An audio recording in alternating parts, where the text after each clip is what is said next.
ଆସନ୍ତୁ ସାଙ୍ଗମାନେ ଜାଣିବା କାହିଁକି ଓଡ଼ିଆ ଘରେ ପାଳନ କରାହୁଏ ମାଣବସା ଗୁରୁବାର। ପ୍ରତ୍ୟେକ ଘରେ ଏହି ମାର୍ଗଶିର ମାସରେ ମା ଲକ୍ଷ୍ମୀଙ୍କୁ ଆବାହନ କରି ପୂଜାର୍ଚ୍ଚନା କରିଥାନ୍ତି।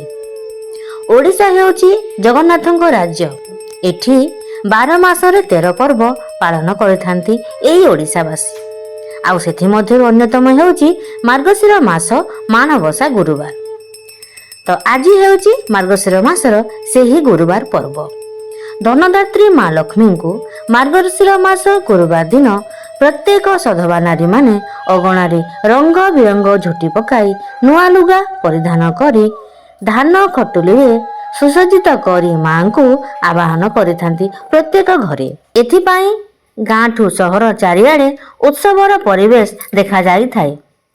ପୁରାଣରେ ବର୍ଣ୍ଣିତ ଅଛି, ମାଙ୍କର ଟିକିଏ କୃପା ମିଳିଲେ ଗରିବ ଧନୀ ହୋଇଯାଏ। ଏଥିପାଇଁ ସଧବା ନାରୀ ନିଷ୍ଠାର ସହ ଏହି ବ୍ରତ କରିଥାନ୍ତି। ଏ ପୂଜାରେ ଜାତି ଅଜାତି କିଛି ନାହିଁ। ବ୍ରାହ୍ମଣ ଠାରୁ ଚଣ୍ଡାଳ ପର୍ଯ୍ୟନ୍ତ ସବୁ ଓଡ଼ିଆଙ୍କ ଘରେ ଏହି ପର୍ବଟି ପାଳନ କରାଯାଏ। ମାର୍ଗଶିର ମାସ ମାଣବସା ଗୁରୁବାର 4ଟା କିମ୍ବା 5ଟା ପାଳି ପଡ଼ିଥାଏ। ଏହା ଓଡ଼ିଆଙ୍କ ଛଡ଼ା ଅନ୍ୟ କେଉଁଠି ପାଳିତ ହେଉଥିବା ଦୃଷ୍ଟିଗୋଚର ହୁଏ ନାହିଁ।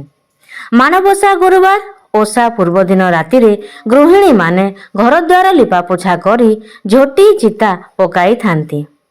ଘରର ପ୍ରତ୍ୟେକ ଦ୍ୱାର, ଅଗଣା, କାନ୍ଥ ଏବଂ ଚାରିପାଖ ଝୋଟି ଚିତା ଦ୍ୱାରା ସଜା ଯାଇଥାଏ। ମାଣ ଖଟୁଳି ଉପରେ ଏକ ନୂଆ ମାଣରେ ଧଳା ଧାନ ଭରି ରଖାଯାଏ। ଖଟୁଳିରେ ରଖି ତା ଉପରେ ଧାନର ମେଣ୍ଟାକୁ ରଖାଯାଏ। ନାଲି ଛିଟ ଏବଂ ସୁନ୍ଦର ପାଟକନାରେ ଓଢ଼ଣୀ ନେଇ ଏହାକୁ ଏକ ନବବଧୂର ସଦୃଶ ସ୍ୱରୂପ ସଜାଯାଇଥାଏ।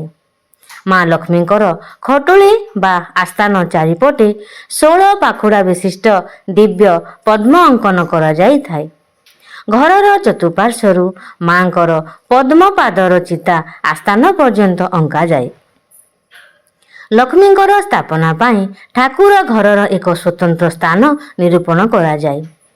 ପୂଜା ପାଇଁ ପୂର୍ବରୁ ପ୍ରସ୍ତୁତ କରି ରଖାଯାଇଥିବା ଅମଳ ହୋଇଥିବା ଶୁକ୍ଳ ଧାନ, ମାଣ, ଗୁଆ, କଉଡ଼ି, ନଡ଼ିଆ, ଦୁବ, ବରକୋଳି ପତ୍ର, ସିନ୍ଦୁର, ଧୂପ ଦୀପ ଏବଂ ନୈବେଦ୍ୟ। ମାଣ ବସାଇବା ପୂର୍ବରୁ ସେହି ମାଣକୁ ହଳଦୀ ପାଣିରେ ଧୋଇ ଖରାରେ ଶୁଖିଯିବା ପରେ ସିନ୍ଦୁର ବୋଳାଯାଏ। ବିଧି ଅନୁସାରେ ଖଟୁଳି ଉପରେ ଲକ୍ଷ୍ମୀଙ୍କର କାଠରେ ନିର୍ମିତ ପ୍ରତିମା, ପାନିଆ, ଆଇନା, କଜଳ ଏବଂ ଖଟୁଳି ପାଖରେ ଆଖୁ, ମୂଳା ନିକଟରେ ରଖାଯାଇଥାଏ। ଆହୁରି ମଧ୍ୟ ଏହି ପର୍ବକୁ ପ୍ରତ୍ୟେକ ଶ୍ରଦ୍ଧାରେ ସଧବା ନାରୀମାନେ ପାଳନ କରିଥାନ୍ତି। ଏଥିସହିତ ଆହୁରି ମଧ୍ୟ ମଣ୍ଡା ପିଠା ତିଆରି କରାଯାଇ ଭୋଗ ଦିଆଯାଇଥାଏ। ସକାଳୁ ବାଳଭୋଗ ହୁଏ, ଦ୍ୱିପହରରେ ଅନ୍ନଭୋଗ ହୁଏ, ଆଉ 3 ଭୋଗ ହୋଇଥାଏ। ସନ୍ଧ୍ୟାରେ ଆଉ ଥରେ ଭୋଗ ଲଗି ମାଙ୍କୁ ଉଠାଯାଇଥାଏ। ବିଭିନ୍ନ ପାଳିରେ ଭିନ୍ନ ଭିନ୍ନ ପିଠାପଣା ପ୍ରସ୍ତୁତ କରି ଲକ୍ଷ୍ମୀଙ୍କୁ ପାଖରେ ଲାଗି କରାଯାଇଥାଏ। ମା ଲକ୍ଷ୍ମୀଙ୍କୁ ଧୂପ ଦୀପ ନୈବେଦ୍ୟ ସହ ବାଳ ଭୋଗରେ ଛେନା, ଗୁଡ଼, ନଡ଼ିଆ, କଦଳୀକୁ ଚକଟି ଭୋଗ କରାଯାଇଥାଏ। ଏହି ଭୋଗ ଘରର ପ୍ରତ୍ୟେକ ସଦସ୍ୟ ଅତି ଶ୍ରଦ୍ଧାରେ ଖାଇଥାନ୍ତି। ଏହି ଭୋଗକୁ ପରିବାର ଛଡ଼ା ଅନ୍ୟ କାହାକୁ ନ ଦେବାର ନିୟମ ଅଛି। ମାର୍ଗଶିର ମାସର ଶେଷ ଗୁରୁବାର ଦିନ ବ୍ରତ ସାରି ଉଜା ଯାଇଥାଏ। ଏହି ଦିନ ପୂର୍ବ ଭଳି ସମସ୍ତ ନୀତିରେ ମାଣ ବସାଇ ମଣ୍ଡା ପିଠା ଏବଂ କ୍ଷୀରି ଭୋଗ କରାଯାଇଥାଏ। ସଞ୍ଜ ଭୋଗ ପରେ ସେହି ମାଣରେ ଥିବା ଧାନକୁ ଆଉ ଏକ ଜାଗାରେ ଅଜାଡ଼ି ରଖାଯାଏ। ପୂଜାର ଅନ୍ୟ ସମସ୍ତ ସଜକୁ ନେଇ ପୋଖରୀରେ ଭସାଯାଇଥାଏ ବା ବିସର୍ଜନ କରାଯାଇଥାଏ।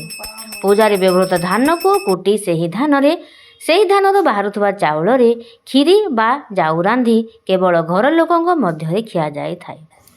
ଏହିପରି ମା ଲକ୍ଷ୍ମୀଙ୍କୁ ଆବାହନ କରିବା ଠାରୁ ବିସର୍ଜନ କରାଯିବା ପର୍ଯ୍ୟନ୍ତ ସମସ୍ତ ବିଧିବିଧାନକୁ ପାଳନ କରି ଘରର ବିବିଧ ଉନ୍ନତି କାମନା କରାଯାଇଥାଏ।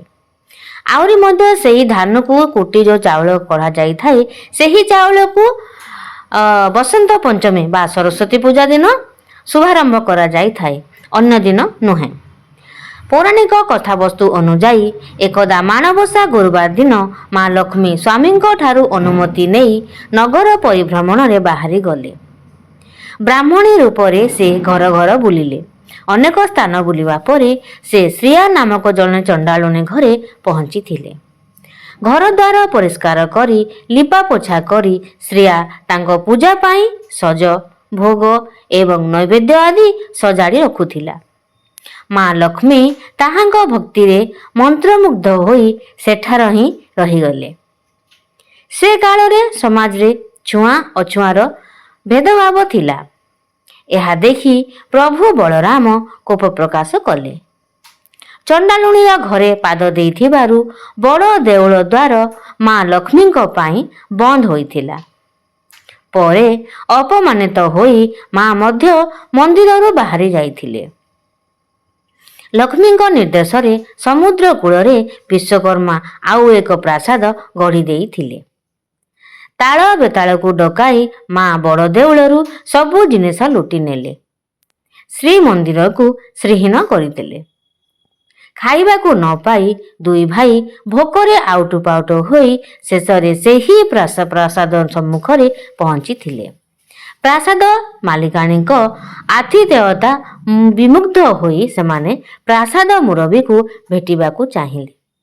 ଆଉ ପରିଚୟ ପାଇବା ପରେ ନିଜକୁ ଲଜ୍ଜିତ ମନେ କଲେ ସେହି ଦୁଇ ଭାଇ। ଶୁଚି ଶୁଦ୍ଧ ଲୋକର ଦ୍ୱାରକୁ ଯିବାକୁ ବାରଣ ନାହିଁ କି ଛୁଆଁ ଅଛୁଆଁ ଭେଦଭାବ ରହିବ ନାହିଁ ବୋଲି ପ୍ରତିଶ୍ରୁତି ପାଇବା ପରେ ମା ଲକ୍ଷ୍ମୀ ଶ୍ରୀମନ୍ଦିରକୁ ବାହୁଡ଼ିଥିଲେ। ଏହିପରି ଭାବରେ ସେହି ଲକ୍ଷ୍ମୀ ପୂଜାକୁ ସମସ୍ତେ ଶ୍ରଦ୍ଧାର ସହିତ ସବୁ ସଧବା ନାରୀମାନେ ପାଳନ କରିଥାନ୍ତି। ସେହି ପରମ୍ପରା ଆଜି ପର୍ଯ୍ୟନ୍ତ ଚାଲି ଆସିଛି।